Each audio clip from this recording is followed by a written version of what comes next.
was originally intended, because this was announced before the pandemic, and then the pandemic hit. Sakurai was like, no world tour quite yet. I'm unleashing the virus on the world. No, I'm joking.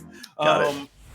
Chat again. Tarik, by the way, is how we say that one, not Tarik. Thank you again, chat. So we got Tarik against Addy. Game & Watch against Byleth. Byleth makes a lot of sense here. We saw MK Leo against Meister at Frostbite, one of the last offline events. So I think this matchup pretty decent for Byleth. I mean, anyone with a sword, I think, has a pretty good shot against Game & Watch. So let's get into it. Addy against Tarik, Tarik, excuse me.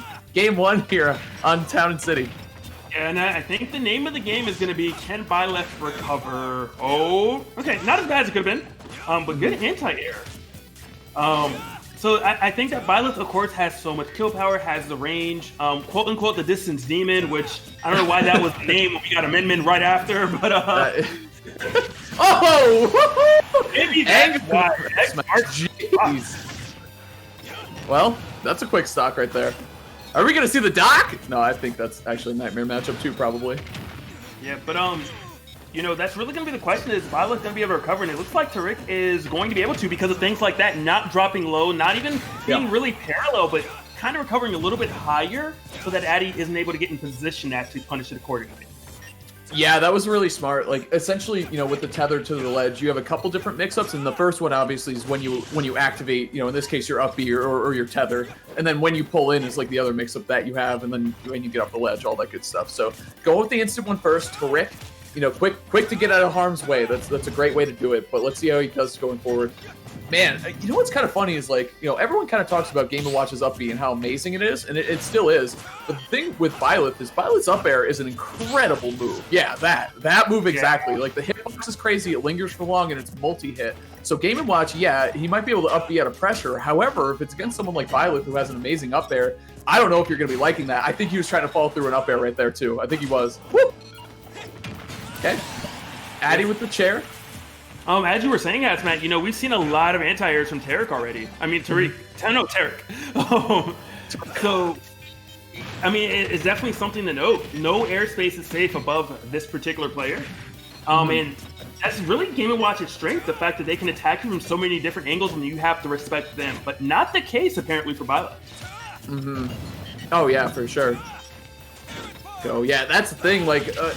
Because if you're landing as Game & Watch, like, you don't go into free fall when you up B, but the distance that Byleth can cover while you're trying to land is insane. Between forward smash, like we said, the up air is really strong, up smash as well. It's just, you still have to be afraid of Byleth. A lot of other characters, Game & Watch can kind of maneuver around easily on the way down. Byleth, not one of them. Right, Tarik is definitely trying to force, an up smash and up air, but Addy's actually not going in that position. Yeah. And it's allowing Addy to kind of get back in this by getting some much-needed damage to close his deficit. Yeah, Addy's playing amazing right now, and I think it came down to a tempo change big time. Like, just not really, getting caught by any of the long-reaching moves from Byleth and picking his spots well. Like, look at that, just moving around a little bit, taking that extra dash dance right there. It's really good stuff. Still unable to catch Tarik off stage, though, which I think is just credit to Tarik's Byleth, honestly. Yeah, definitely. All right, pretty even right now. Yeah, trying to find this KO. Forward air is going to do it. Yep, Game & Watch. As good as his disadvantage state is, he's still a very light character, so able to get that KO. Nice job by Tarik. Did you see the reaction by Addy right there to do the nair, look left for the punish, and then realize that Tarik was on the right and immediately turn around and grab? That was beautiful stuff. Not a kill, but it just kind of goes to talk about that reaction time. Yeah, right. It's just kind of in general the way that he approaches. Like, he'll have like that slight, stutter step before everything he does. I think that's really good. He's kind of naturally moving back a lot too. So when he rushes down, like Game & Watch obviously not a rush down character, but when he does decide to go in, it's surprising because he does always kind of take that step back, whether it's looking for a back air or just creating a little space or not liking the situation he's in. Ooh. Beautiful punish. Really unorthodox to run up an F tilt. Generally, you see that kind of to try to punish a standard get up, but great stuff by Addy. Look at that up air again. Look, he got rid of the bomb too. It's so good. I love that. It's a crazy hitbox, dude, for sure. Okay. Oh no! Please, during Smash World Tour, you go for that hammer. Okay, you gotta get one. You gotta get one. You have several games. Back air on the shield. The shield's getting low. But I don't think Addy's sweating it. I think he knows. Like, he's let his shield get low a couple times on the aerials already, so gotta be careful, though, because Byleth does have a couple way to pop shields, though. But the way Addy's been reacting, I think he's gonna be ready for those options. Probably, yeah. Wow, I don't know if maybe Byleth was a little bit too far away from the jab, not quite sure. That could have been your stop. Spacing from Addy has been amazing so far. Tarik, I mean, he's just kind of getting out neutraled here a lot by Game & Watch, which is a little surprising for Byleth. There you go, back air connecting. Game & Watch at the ledge. What's he gonna do? Okay, take his time. It's a good way to do it. Yeah, you gotta wait a little bit. Oh, I think that's not able to find its mark. And this is still so terrifying for Game & Watch. You want the kill, but if Byleth hits you with anything, you're in jeopardy of losing your stock, depending on the stage position. Yeah, and unless you're getting Byleth off stage and KOing without any resources. Oh, yeah, he's going for it a lot. Oh, the down smash, not sweet spotting. Very fortunate for Tarik, because that could have been him buried in the ground in a forward smash. Easy KO for Game & Watch. But now we're seeing a really scary situation, Logic. You were alluding to it earlier. But the problem here now is that Byleth is at near max rage, or max rage pretty much. And Game & Watch is at 84, which means they're both, it's basically a tie game. That almost KO'd. Like, that was crazy close to KOing. Yeah. Oh, jeez. And the other thing is that Game & Watch, it doesn't really have the best approach tools. Game & Watch is amazing when you have to run into them. Why? Why would you do that? You could sneeze and take the stock, and you chose to hurt yourself. What he did is he wanted a little extra rage. He calculated perfectly. He's like, I need 114%, so hopefully I get a 1 here is what he's hoping for. Very smart stuff from Addy. Take a stop. It makes sense. That's huge IQ plays. It's like honestly quadruple digit, but he's going to get caught by the dash attack there. Very nice job. Tarik taking that one down. What a stressful game 1, Logic. Jeez. Yeah. It should have been it should have been on paper against the majority of the cast. Game & Watch up by like 100%. Gonna take the stock, easy win. But against Tarik, and then just Byleth, it's just so difficult. And Game & Watch really, again, approach tools not the best, and we saw that come into play as Addy was struggling to take off that final stock and was not able to quite do it. Yeah, and I mean, if we keep our eyes on the clock there, I was just kind of, I have chat up on I have 2 monitors here. On my left monitor, I kind of have like a cheating instant replay, and dude, we were down to like the last 40 seconds of that match. Pretty crazy. Like, that was a really long match, which to me says that Addy is playing the matchup really well, because if he was not playing well, this match would end very quickly. He would just be getting poked all the time, whether it's with a spear or a sword, or even getting caught with a projectile or 2 from Byleth. But I feel like Addy played that really, really well. But Tarik played more clutch at the end, which is often what determines, close games like that. So definitely. I wonder if Addy was aware of the timer, just because Addy did have the lead and maybe could have kind of used that as a win condition. I know a lot of viewers aren't a fan of timeouts, but at the end of the day, as a competitor, your job is to win by anything within the rules. So if that's the timer and that's a win condition, you go for it. Wait. Character switch. Yeah, we won the game to go a different character. Not sure if it was a stage pick. Not sure if maybe Tarik was like, hey, that was way too close for comfort. But either way, character switch is indeed in play, and we'll see if Greninja fares better or worse against this Game & Watch. Yeah, we'll see. I mean, that was one thing that we saw, in the last match with Ice Studying. Greninja really not able to get his combo game going. I think we'll see a little more against the Game & Watch than we did against Snake in the last set. So, yeah, maybe FD too. I mean, obviously, Uncharged Shuriken is very, very good on FD. The bucket, of course, you got to watch out for from Game & Watch in terms of dealing with the projectiles. Yep, for reflection purposes, of course. Okay. Just chilling. Yep. Yeah, that's it. That's the end. Gotta wait a sec. Dude, this dude, Addy, just pulls out the judgment and disadvantage all the time. It's ridiculous. It's insane. And what's so funny is when he does hit this 9 eventually in the set. Oh, the charge up smash. Jeez, very nice positioning there. Confidence, too. When he does hit that 9 finally, no one's going to talk about the 1, the 3, and the 4 that he missed earlier. Like, that's just not going to happen. Everyone's just going to clip the 9 and be like, oh, that was crazy. Yeah, I mean, we're almost up there. We're almost there. No more. We're moving up higher and higher. Okay, that was a 7. The next one's a 9. The next one's a 9. Yep, naturally. Use it wisely. Guaranteed, chat. Yeah. Okay. Oh, but it's only a 9 if it hits. Yes, of course. The game knows.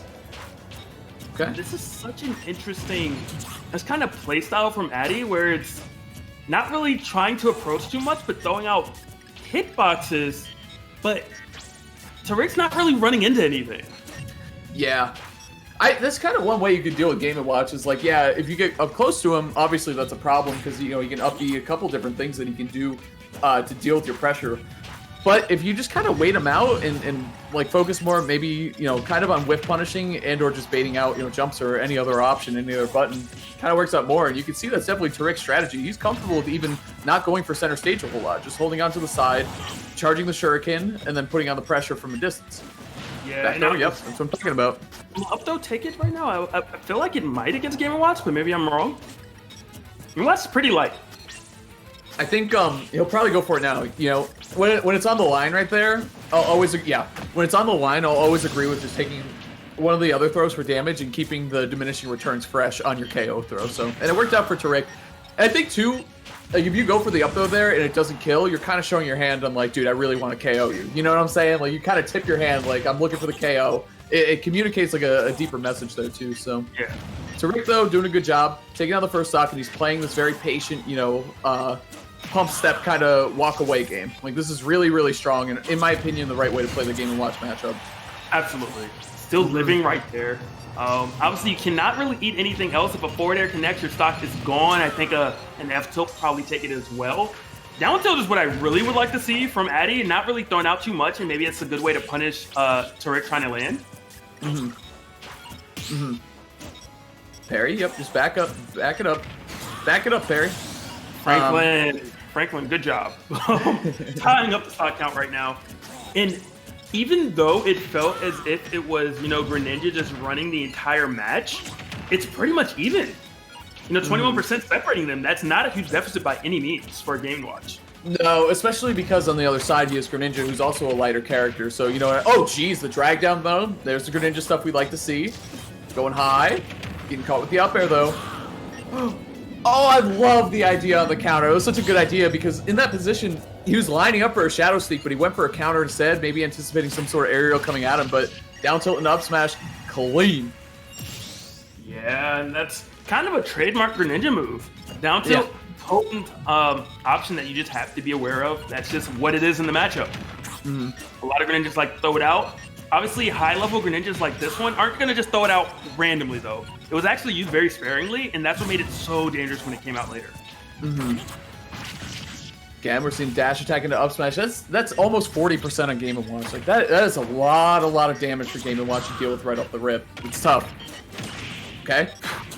Yeah, Sit of course. Down. Little boy.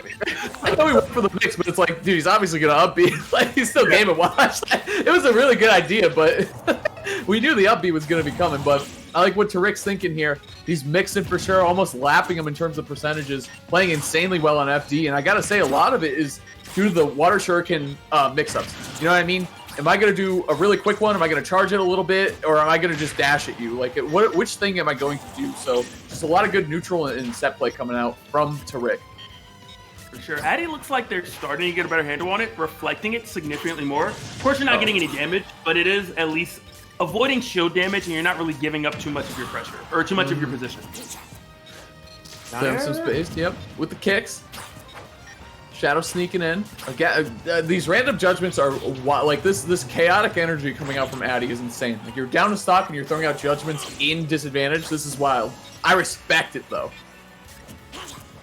Yeah. One thing I would like to maybe see from Addy is some back air edge guard attempts. You know, Ninja's recovery is actually really lackluster. So if you can run off and just wait, well, if Ninja can't make it to the ledge, that works as well. Yeah, that was good. He psyched the double jump and then he was forced to shadow sneak and he knew the angle was going to be rough for him. So good job there. Good capitalization. Addy in it. And if one of these random disadvantage judgments comes out and it is a 9, could be moving on to a 1-1 set here, Logic. And we know that Addy will throw it out. It's true. Like, I got it. I'm going to use it, you know? But I'd like to see some edge guard attempts with back air, but unfortunately, if you're Addy, there's 50 seconds left in the match. You have to start making something happen. I know you don't want to. I know you're enjoying the pace. You're at 110. You don't want to die to a potential conversion into an up smash, but you don't have a choice but to get the magic going now. Whether it's a 9 hammer or an edge guard, you're approaching 30 seconds. I mean, Everyone has to be thinking 9-hammer right now, right? I mean, 30 seconds, you can still do some... Game & Watch can rack up the damage, don't get me wrong, but the way Tarik is playing so evasive, and he's playing it so well, too. Actually, he's starting to get hit a little bit more. Getting clipped by the fish there. 52. Shadow Sneak? No. Just going to go to the ledge, play it safe, stall a little bit more. Down smash comes down, no connection.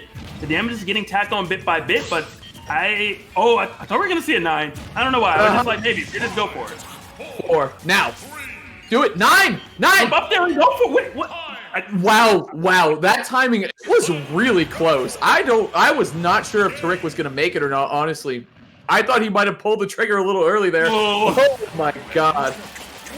I honestly, I was waiting for the Greninja to blow up. I was just waiting for it. That was godlike. How do you not go out there and try to 9, dude? Yeah, I know. I was thinking run out there in 9 or down air. Either one. Well, because if you hit with the spike hitbox, especially with the blast zone coming up higher since the last stock, you could have actually potentially taken that.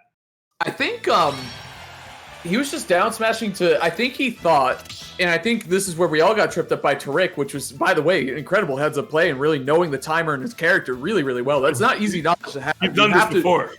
Exactly. He's definitely played very patiently and done all that before. That's super clutch.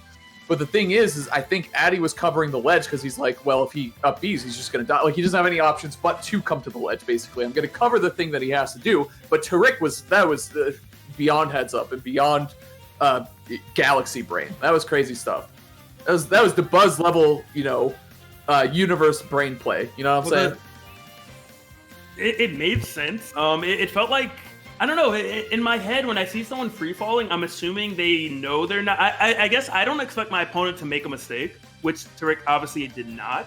So that's why I think I would go out there. Because even if the down smash connected, if it grounded, you still were going to have to get a forward smash off as well. And with the timer that low, really difficult to pull all of that off. Granted, there was no easy decision in that scenario. You're not thinking, oh, I have 3 seconds left, I can still win. But yeah. Well, 9 was my initial thought, followed by a spike. Absolutely. Well, and it's tough because most matches don't go to time. You know what I mean? Most of the time, that doesn't happen. So to have the experience and to have, the knowledge to do that, I got to give Tarik a ton of credit, man, because I don't know if I would have handled that situation that well as well myself. I don't know if a lot of players would have, honestly. So that was huge. That was enormous. We saw game 1 was only 40 seconds away, which is kind of, hey, this might happen. And then at the end, or around that 40-second mark, Tarik started playing a lot more defensive, a lot more evasive. And I think that was your kind of heads up of, hey, wait a minute. This opponent doesn't want to interact with me. What's going on? Oh, the timer. All right, build a game plan now. Yeah, and I think Addy, too, did an amazing job at the end. I mean, I think that's when he was having the best offense was in that last 40 seconds against Tarik. I think a part of it was Tarik was only focusing on being evasive, but he had such a big lead that it didn't really matter if he got hit a couple times. And he knew that clutch play at the end, too. Do you think he was nervous? I bet you he was nervous. Or do you think he was like... You think he knew? Like, you just cucumber cool that whole time? He was just like, whatever, I got this. Yep, if I have now... 40-second mark happened. Addy said, no more timeout this time. I think Tarik was like, oh, you know what? I don't think my opponent realizes. Let me tell, okay, back air, and air. Cool. All right, that win. I think in the 10-second, Addy, Tarik, almost taking the stop. We can't talk about timeouts, but they are fighting right now, okay? They are going at it. Yeah, I mean, I feel like that's typical, like what you see after, counter. That angle is gnarly. Where did he go? Using the bucket, though? Oh, hold on, Hydro Pump? Oh, the air dodge, that was so sick. That was so good for both of them. I really like that. That was sick. Yeah. This is a great set so far. I mean, you go from a timeout to whatever the hell is happening on the stream right now. One forward air there, tying up the stocks. Tarik is right back in it, and of course you see him go off to the side and start going to that water shuriken setup. Misses it, gets the 2-frame. Are we going to Shadow Sneak? We are. Got the parry. Are we going to go for the punish? We are, but a little bit too far out for the back air, which, to be perfectly honest, at this level of play, you got to expect a tech anyway. Yeah, right. It's super true. Okay, dash attack into forward air. Set up here. 50%, kind of scary for Game & Watch. Going low, avoiding the Hydro Pump. Good spacing there. Roll into the stage, and then you mash the up B. Very nice stuff. Great. Game & Watch, man, I mean, you always got to be respecting that option. Yeah, it's such a good pull. Oh, the down air coming in. Goodbye, my friend. Huge lead right now, Brady. That was really nice. Addy again, just able to find those stocks, man, in this game 3. He's looking like a whole new player. Like, he's not allowing, Tarik's amazing control over the tempo of the matchup really get to him. I feel like that was the problem in the first. Oh, hold on. Woo! He thought he was going to roll in. Nope. No, in some ways, maybe that timeout actually benefited Addy because Addy adjusted the game plan. Said we're not allowed to, play it slow and steady because I'll lose. And this aggression, this higher pace tempo is actually benefiting Addy quite a bit. Oh, good tech there. Immediate tech, getting back to the stage and getting forward there. That was really nice. Yeah, I totally agree, man. I think Addy is just really kind of catching on to some of Tarik's habits and how he's controlling the neutral, but this could be, ooh, okay, good interruption there. We saw the up smash connect before, leading to about 30 damage, so dash attack up smash, deadly from Greninja, but here comes Addy now, holding down center stage, an aerial barrage coming out from the Game & Watch, of course, but getting scooped up. Greninja off stage, what's he gonna do? Nothing. Yeah, that's it. You make it back. Smooth, easy, this is your ledge, I'll take stage control, it's fine. Yeah. Dash attack forward air, good connection there. This is the Tarik show so far. Not able to connect anything, making it, Addy making it back relatively unscathed, pretty easy. Gets their feet planted on stage, jab gonna not finish. Really unfortunate for Addy right there. You're at 96%, you might die now. That was terrifying. Love this air-to-air. The dogfight is super real here. Logic closing out this game 3. See what we got. Down tilt forward air. It should do it against Game & Watch. Easily right to the corner. Tarik losing the first 2 stocks of game 3. Able to take the third one first. That's all that really matters at the end of the day, too. Very nice stuff to Tarik. Number 2 in Germany right there, ladies and gentlemen. Very nice. Greninja and the Byleth 2 was looking clean. Love the way that he controls. He really just has a stranglehold on the tempo of the matchup. He doesn't care that you have a reflector. He's still going to be throwing out. He's saying, my projectile mix-up is so good, even though you have a bucket that can reflect them back at me and hold it down, I'm still going to trip you up with it. So really well played stuff there, man. And getting a lot of, dash attack into forward airs to close out that set. Super clutch stuff. Yeah,